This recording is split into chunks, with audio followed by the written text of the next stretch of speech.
Buenos días. Estamos en este momento. Buenos días. Comenzamos la clase de la segunda parte de quistes renales, en este caso dirigida específicamente a poliquistosis renal autonómica dominante, por sus siglas en inglés ADPKD.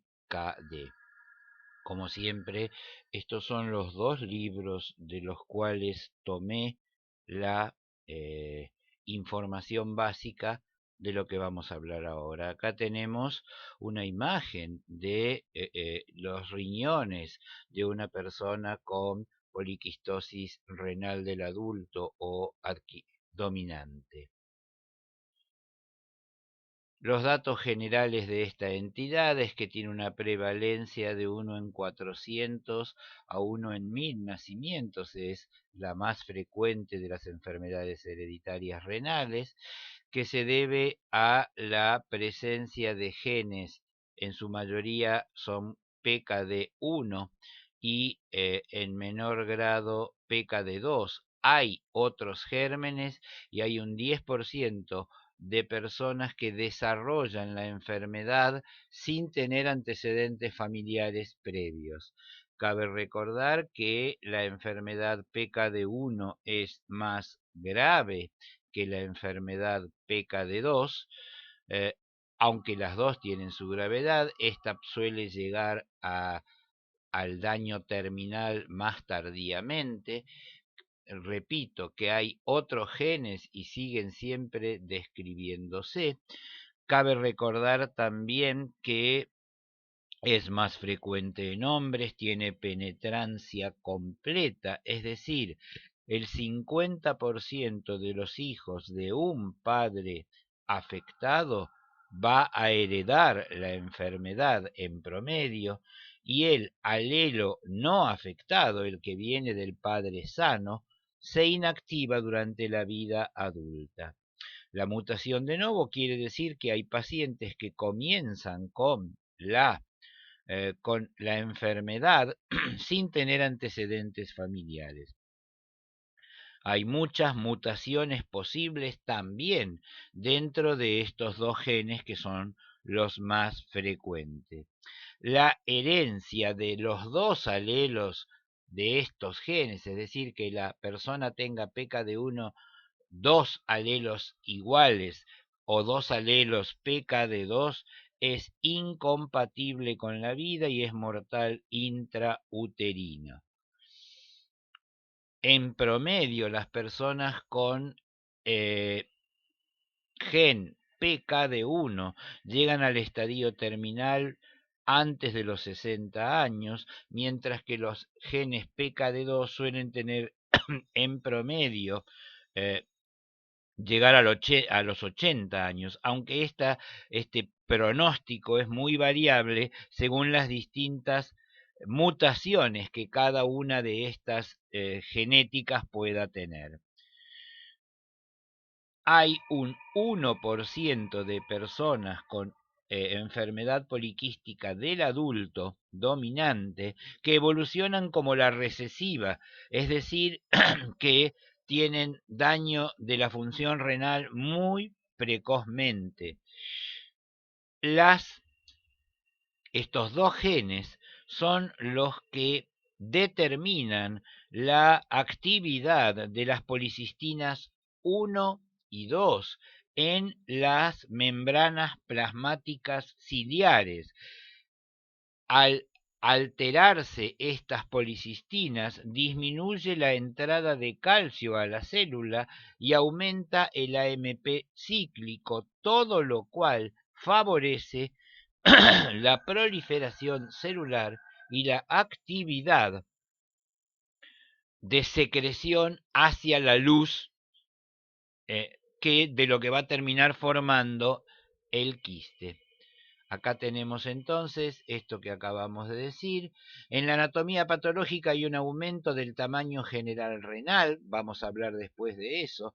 Los quistes son corticales y medulares, y en su mayoría se comportan como no funcionantes. También en su mayoría se originan en los túbulos colectores. Disminuye el parénquima renal normal y aumenta la fibrosis intersticial. 90% de las personas presentan con poliquistosis renal dominante, perdón, sí, dominante, presentan además quistes hepáticos. La ecografía suele ser el estudio inicial porque es el más barato, pero la resonancia y la TAC son más sensibles y efectivos. Pueden hacerse pruebas genéticas, después vamos a ver en qué situaciones, y recordar que hay otras enfermedades genéticas, ya algo hablamos en la clase anterior, además de la poliquistosis de la que estamos hablando aún ahora. Bueno, los genes son más, la PKD1 da una enfermedad más grave y más precoz. Y acá tenemos las fuentes de las que podemos caracterizar el fenotipo y el genotipo en estos pacientes. Desde la saliva pueden buscarse todo lo mismo que desde la sangre o desde uno de los quistes, o en la orina pueden buscarse las características genéticas. Y tenemos la presencia de aneurismas en el sistema nervioso central, la resonancia y la ecocardiografía para mostrar lesiones valvulares que se ven acá. Bueno, por supuesto, el daño de la función cardíaca y la hipertrofia, el monitoreo de la presión, porque frecuentemente la enfermedad se acompaña de hipertensión, la resonancia del hígado y la ecografía para ver los quistes, y lo mismo en los riñones. Últimamente se ha descrito que el UP de urea que todos nosotros usamos en la, en la que nosotros usamos para evaluar la insuficiencia renal aguda prerrenal, distinguiéndola de la renal. Bueno, el UP de urea también predice la progresión y ahí tienen la cita para poder leer el trabajo. Por ecografía, y acá tenemos, esto les recomiendo que separen ustedes acá y lean una por una según edad, cuáles son las características que nos van a dar un valor predictivo del positivo del 100%. Esta es la sensibilidad y acá destaqué aquellos valores predictivos del negativo que no son totalmente satisfactorios. Para el que tenga dudas, valor predictivo del positivo es cuánto nos asegura un valor positivo la presencia de la enfermedad, y el valor predictivo del negativo es cuánto nos asegura un resultado negativo la ausencia de la enfermedad. Esto quiere decir que la presencia de uno o más quistes a esta edad tiene un valor predictivo del negativo que no llega al 100%.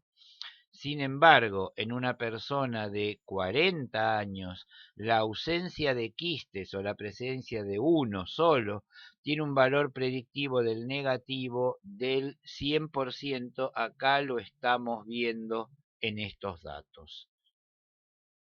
Recuerden que como la variante PKD2 es menos agresiva, pueden haber más casos de negatividad, acá lo pueden ver claramente, puede haber más casos y menor sensibilidad sobre todo y del valor predictivo del negativo, sobre todo con pocos quistes y en jóvenes.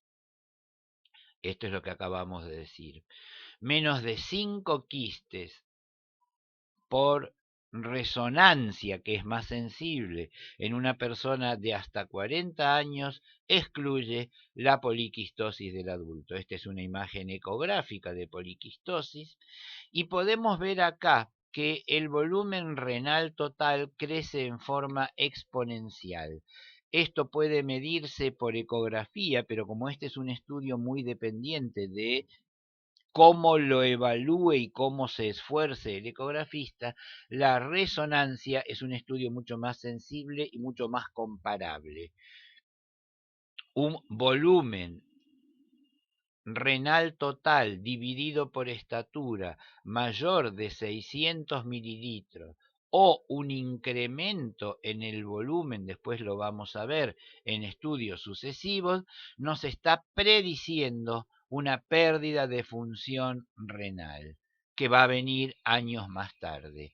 La capacidad de concentración de la orina y la hormona antidiurética aumentan precozmente antes de la pérdida de función y ambos contribuyen a la cistogénesis, al desarrollo de hipertensión, a la hiperfiltración, a la acidosis y a la progresión, agregándoseles la dislipidemia.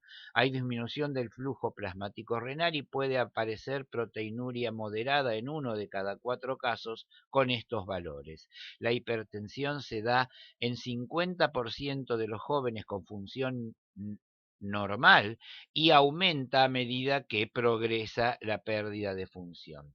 Y acá tenemos la relación entre el volumen renal total, acá con sus siglas en inglés, y la función renal. A medida que aumenta, acá tenemos tres líneas que lo que me están diciendo es si ese aumento es del 3% por año, es menor al 1% o de alrededor del 5% por año.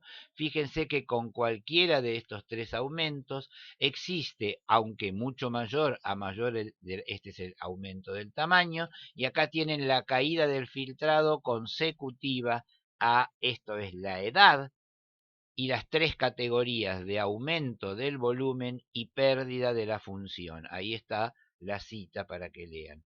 La Mayo Clinic hizo un modelo que lo encuentran en internet como ADPKD Mayo Clinic, donde la pérdida y la velocidad de pérdida, de incremento del volumen, nos permite clasificar a los pacientes. Después vamos a ver en qué categorías. Acá está. Si ese incremento es menor al 1,5, si es menor al 3, y si es entre 3 y 4,5, y si es mayor de 4,5, da una clasificación. Los estadios que acá subrayé, C, D y E, mayor del 6%, todos ellos son predictores de más rápida pérdida de función. Este score, que también lo encuentran en internet, incorpora la genética, las complicaciones urológicas, la hipertensión, el género masculino, ampliando, acá tenemos el score final, ampliando la posibilidad, digamos, pronóstica comparado con los que solo miran las imágenes. Entonces, una pérdida más rápida de función, una clase avanzada de la Mayo Clinic y el score PRO-PKD, todos ellos prevén un aumento rápido. ¿Y esto para qué es importante? Porque los nuevos tratamientos como el tolvaptan se justifican en aquellos grupos en donde se prevé una más rápida progresión. Acá tenemos las imágenes renales y extrarrenales, esto deténganse a mirarlos ustedes, por resonancia de la poliquistosis. Lo mismo, esto es sin contraste, como ven es mucho más sensible que la ecografía y permite una evaluación del volumen total que inclusive está caracterizada, y el que hace la resonancia tiene una serie de parámetros para hacer más fidedignos los resultados de esta, midiendo el volumen como se hizo acá en estos estudios. Hay una serie de técnicas para aumentar esa posibilidad. Acá tenemos lo mismo con resonancia. Y acá podemos ver las clases de la Clasificación de la Mayo Clinic Proceedings. 1A, 1B, 2A, 1C, estas serían las más graves y estas son las que, la C, la D y la E, son las que prevén progresión más rápida. Ahí tienen la cita. Menos de 5, acá lo vimos recién, menos de 5 quistes en una persona de menos de 40 años en la resonancia excluye, y esto es importante para los donantes renales vivos. La clasificación de la Mayo da una herramienta de rápida progresión. Y acá tenemos las características A y E, lo que vimos recién, y partiendo de un volumen renal inicial, podemos ir viendo cómo esto va asegurando una más rápida progresión. Todas las clases, salvo la A, fueron diferentes de los controles y se consideran rápidos las C, la D y la E. La 2 se refiere a aquellos pacientes que tienen imágenes atípicas. Acá tenemos la progresión de A, B, C, D y E, y las atípicas deben considerarse también como de rápida progresión. Y acá tenemos el volumen como va aumentando en las distintas clases a medida que pasa la edad. A más grave la clase inicial, más rápido el aumento de volumen. Una vez confirmado el diagnóstico de poliquistosis renal, buscamos con todos los test y parámetros que ya vimos la velocidad de progresión. Comenzamos con las medidas protectoras generales de las que vamos a hablar después. Evaluamos la posibilidad de utilizar tolvaptan. Decidimos si utilizarlo e instruimos al paciente sobre sus efectos secundarios. Acá en Argentina se recomienda internar al paciente cuando vamos a comenzarlo para evaluar de cerca la acuaresis y el daño hepático del que vamos a hablar después. Bueno, acá se habla de la prevención de la acuaresis, manejar o evaluar si hay elevación de las enzimas hepáticas y monitorizar a lo largo del tiempo la eficacia del tratamiento. Confirmado el diagnóstico, podemos dividirla en típica o atípica. La típica es la bilateral. En el caso de la atípica, lo que se aconseja es monitorizarlo con todos los datos generales, tratar la hipertensión, restringir la sal, aumentar la hidratación, mantener el peso, tratar la dislipidemia, restricción moderada de proteínas y fósforos y evitar la acidosis o tratarla. Cuando es típica, es decir, bilateral, hay que medir el volumen, perdón, la 2 se excluye de los tratamientos agresivos porque es unilateral, yo ahí me equivoqué, pido disculpas.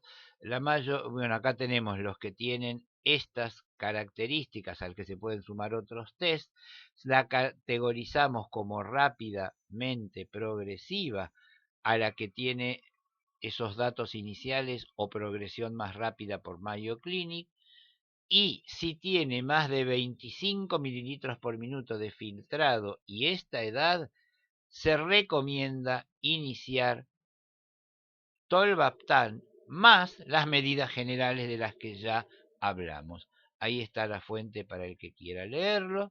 Y acá volvemos a ver lo mismo. Esto le aconsejo que lo miren con detenimiento porque al agrandar la imagen quedó medio. Pero estamos hablando de lo mismo. El diagnóstico, si tienen antecedentes familiares, si no los hay, podemos buscar el análisis genético a ver de qué se trata. Si sí los hay, buscar si la imagen de presentación es típica o atípica. Si es atípica, efectuar el análisis genético. Y si tiene variantes genéticas PKD1 o PKD2 y es atípica, pensar que es una enfermedad poliquística dominante y tratarla y estudiarla. Acá tenemos con todos los elementos que acabamos de ver recién, PKD1, PKD2, con esta edad y con progresión vamos a ir a decidir el tratamiento. Si la evolución o si se necesita, bueno, después vamos a ver otras indicaciones del tratamiento genético. Definir primero entonces rápida progresión. Estos son los riesgos con el crecimiento por lo que acabamos de ver y las clases de la Mayo Clinic clasificación. Cuando hay evidencia de rápida progresión, y acá tenemos criterios de imágenes, criterios de función y de crecimiento, ¿sí? Cada cuánto, y factores que son sugestivos, pero no concluyentes respecto a rápida progresión. Con la suma de estos se decide el tratamiento. La incidencia a medida que progresa la edad, acá tenemos la incidencia de distintos daños y la Asociación Europea de Diálisis y Trasplante aconseja excluir en el primer paso los que no son rápidos, la inclusión de los que tengan edad compatible y esta pérdida de función, este aumento del volumen renal, las clases de las imágenes por clasificación Mayo Kidney, el tamaño total por ultrasonido, aunque esto es muy operador dependiente, y acá te da algunas sugerencias, y el score pro PKD. Acá tenemos cómo se calcula el score pro PKD. Esto, acá tenemos los puntos, esto léanlo ustedes detenidamente, y acá tenemos los distintas factores de riesgo de rápida progresión. Se suman algunos, mujeres hipertensas con más 3 o más embarazos, episodios de hematuria, bueno, acá ya vimos algunos de los anteriores, y la obesidad y la presencia de proteinuria también son factores y estamos esperando que aparezcan nuevos biomarcadores que puedan marcar esto más precozmente. Entonces, nuevamente acá tenemos esto, léanlo ustedes con detenimiento, es una reclasificación de lo que acabamos de ver. Los distintos estadios por edad, la pérdida de función a lo largo del tiempo, el crecimiento de volumen y la progresión de este crecimiento en base a altura son los que nos permiten predecir, y acá tenemos rápida progresión probablemente, posiblemente y lenta progresión. Estos son los candidatos para tratamiento, esto reevaluar y esto por ahora seguir controlando sin tratar. Podemos dividir los tratamientos de la poliquistosis en tratamientos inespecíficos de todas estas complicaciones y específicos. Los tratamientos específicos comenzaron con el estudio Tempo y el estudio Reprise, que los pueden encontrar en internet. Los tratamientos inespecíficos son según normas generales y hay que recordar que existen hierbas naturales que podrían beneficiar este tratamiento y menos probados que el tolvaptan. Acá tenemos lo que pasa con el uso del tolvaptan. Se puede ver un aumento de las transaminasas a más de 3 veces en este porcentaje en estos estudios. Llega hasta el 10% en aquellos que habían suspendido la medicación y la reiniciaron, acá tenemos, perdón, hasta el 3,8, y la reinician. Mucho menos comprobados sus efectos que para el tolvaptán son los análogos de somatostatina, los rapálogos, estos nuevos medicamentos, el tratamiento con 3 litros de agua sola sin tolvaptán, y hay que recordar que las variantes genéticas no PKD 1 o 2 pueden tener menor respuesta al tolvaptán. Acá tenemos enumeradas todas las medidas de soporte de las que hablamos recién, la presión, limitar la ingesta de sal, tomar más de 3 litros de agua por día. Esto, bueno, lo vamos a ver después. Hay que ver cómo se maneja también cuando ya está el tolvaptán. El evitar la ingesta de estrógenos que aumentan el crecimiento de los quistes hepáticos, una dieta como la mediterránea de las que hablamos en progresión, dejar de fumar, ejercicio y mantener un peso normal. Acá tenemos de vuelta cómo identificar según los distintos países la rápida progresión. Según la edad de comienzo, ¿sí? Y acá tenemos según los distintos países a qué llaman rápida progresión por volumen. Tenemos las guías prácticas de Estados Unidos, las canadienses, las australianas, las europeas, las guías NICE y otras de otros países. El volumen inicial, acá lo tenemos medido. El volumen, el crecimiento anual, la clasificación de la Mayo Clinic, la pérdida de función por año o por periodo de tiempo, la genética incorporada en el estudio ProPKD, y acá tenemos agregado el tamaño por ultrasonido en cada riñón, todos ellos factores. Acá tenemos los estudios con tolvaptán, el tempo en sus dos periodos y el reprise, los criterios de inclusión y que han sido publicados los datos. Hay otro más actual que ha sido publicado. Y tenemos también los rapanálogos o inhibidores del mTOR, que no tienen, esto lo podemos ver, que no tienen por ahora resultados concluyentes, porque si bien disminuyó la pérdida, el crecimiento de volumen, no benefició en este estudio, y en este ninguna de las dos cosas se beneficiaron con los rapanálogos. Acá tenemos los estudios con análogos de somatostatina, que todavía tampoco arrojan. Sí parecerían concluyentes los estudios con inhibidores de la tirosinquinasa, no sirven.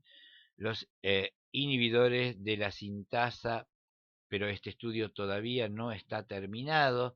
Las estatinas, que mostraron disminución del crecimiento, pero no mejoría, ¿sí?, en otros parámetros. Este todavía está recién comenzando.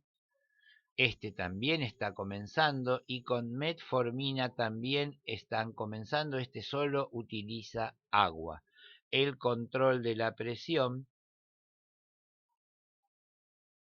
muestra marcado beneficio del control de la presión sobre el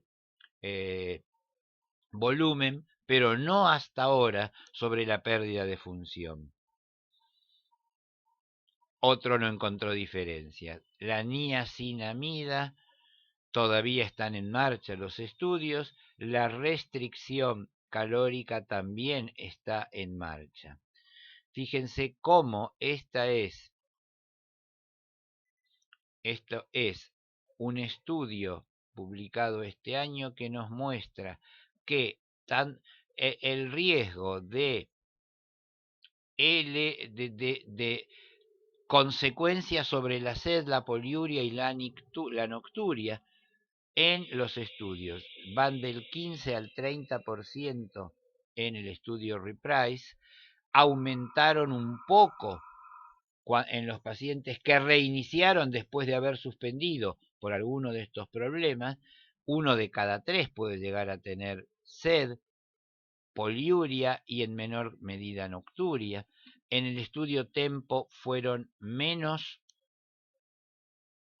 marcadas la presencia de estas 3 complicaciones del manejo del agua, y recordar, acá está la cita, que las tiacidas reducen la poliuria, es decir, estos 3 efectos indeseables del tolvaptan, sin disminuir su efecto nefroprotector.